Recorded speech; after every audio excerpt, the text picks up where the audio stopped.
Everyone's heard of the 7 wonders of the world, from the pyramids of Egypt to the Great Wall of China, but after spending a full year living in Chongqing, China and traveling through the vast and diverse country, I started thinking, what would the 7 wonders of China look like? My version. So I put together a personal countdown, my top 7 favorite wonders in China. I'm counting them down from number 7 to my absolute favorite place in China at number 1. So let's dive in. Coming in at number 7 is the iconic Great Wall of China. It might seem obvious because it's on the actual list of 7 wonders of the world, but trust me, it still belongs on this list. Stretching over 21,000 kilometers across deserts, mountains, and plains, the wall was built to protect China from invasions and raids as far back as the 7th century BC. It reached its peak during the Ming Dynasty when most of the wall you see today was constructed.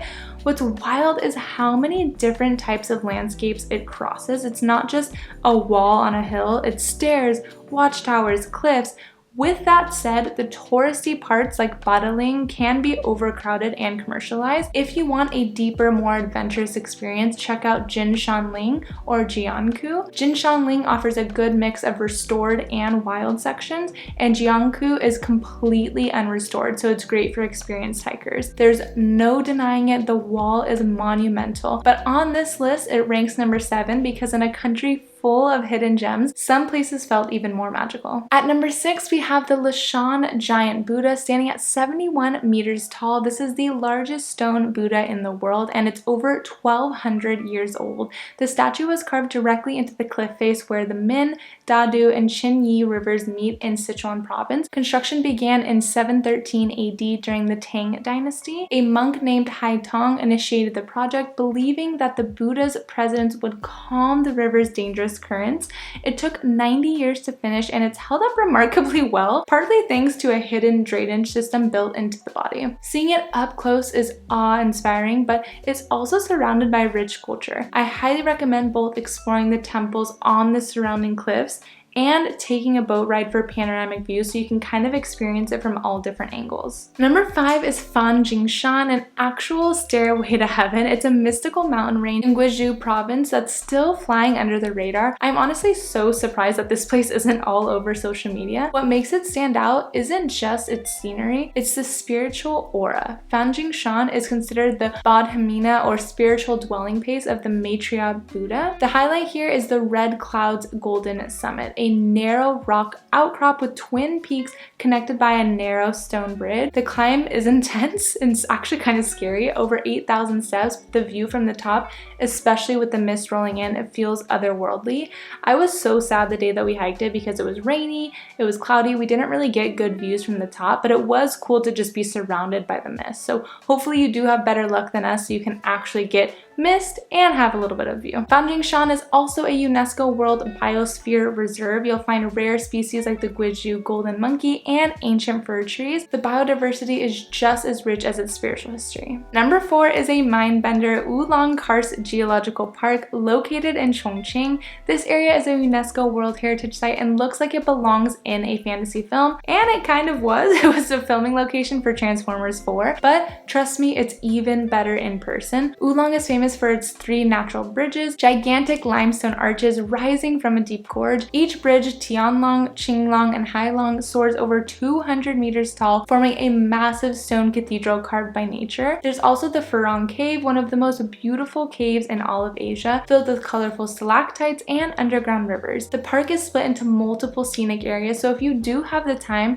you could spend at least 2 days here, but if not, it's an easy day trip from Chongqing City itself, which is the city that I used to live in for a year and used as my home base for a whole year of traveling around China. So for more information on Chongqing itself, check out this video. The walks within Wulong involve a lot of stairs but are very well maintained, so bring good shoes and don't miss the glass observation platforms for vertigo-inducing views. At number 3, we head to the Gansu province to witness the psychedelic beauty of the Zhangye Danxia landform, aka China's Rainbow Mountains. These layered, multicolored hills look like someone painted the landscape with a giant watercolor watercolor brush. It's unreal. Formed over millions of years by red sandstone and mineral deposits, the landforms were shaped by tectonic forces and erosion into surreal ridges and valleys. The colors are caused by varying levels of iron and trace minerals, reds, yellows, greens, and even purples. The best time to go is during sunrise or sunset when the light brings out the most dramatic hues in these mountains. The park has multiple viewing platforms connected by a shuttle bus. The fourth platform has the wildest view, but the first has the most vibrant lines. It's a dry desert-like climate, so bring water and sun protection. Zhangye City is the closest base, and it's worth staying a night or two so you can explore other nearby areas like the Gobi Desert. Taking second place is the Zhangjiajie National Forest Park in Hunan Province. If you've seen the floating mountains in Avatar, you've already kind of seen Zhangjiajie. James Cameron was inspired by this place, and it's easy to see why. Over 3,000 narrow sandstone pillars rise vertically from the forest, often surrounded by mist. The scenery is surreal. One of the most famous formations is the Hallelujah Mountain, renamed after the film. The park is massive and includes features like a Wulong elevator, which is a glass lift built into the cliffside, and the Zhangjiajie Glass Bridge, the longest and highest of its kind, suspended above a deep canyon, and an unbelievable cable car. Plan at least 2 to 3 days to see the major sites without rushing, and stay in Wulong, which is the closest town, and download the park map ahead of time because it is a maze. And finally, number 1 on the list, and my absolute favorite place in all of China, Yangshuo. This town in Guangxi is where I truly felt the soul of China's natural beauty. Imagine misty Karst mountains rising behind winding rivers and rice paddies. It's not just the view, it's a feeling. Yangshuo is famous for its section of the Li River where fishermen still use trained cormorant birds, and bamboo rafts drift past limestone peaks. But even more peaceful is the Wulong River, where you can bike or float through the countryside without crowds. This area has inspired generations of Chinese poets and painters, and is even featured on the 20 yuan bill. The town itself has a laid-back vibe.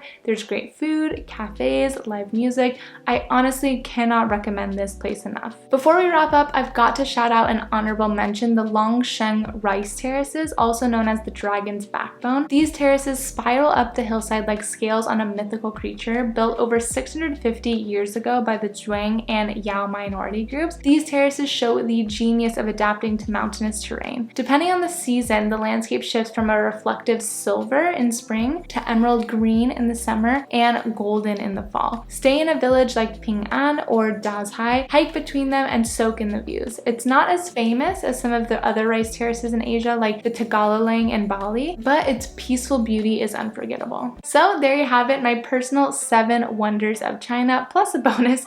These places represent the awe, beauty, and diversity I found throughout my year living and traveling around this beautiful country. If you're planning a trip, I hope this helps you find something new. If you've been to any of these, let me know in the comments. Now let's take a look at my 3-day Chongqing itinerary to make the most of your time in this magical city that's all over social media recently.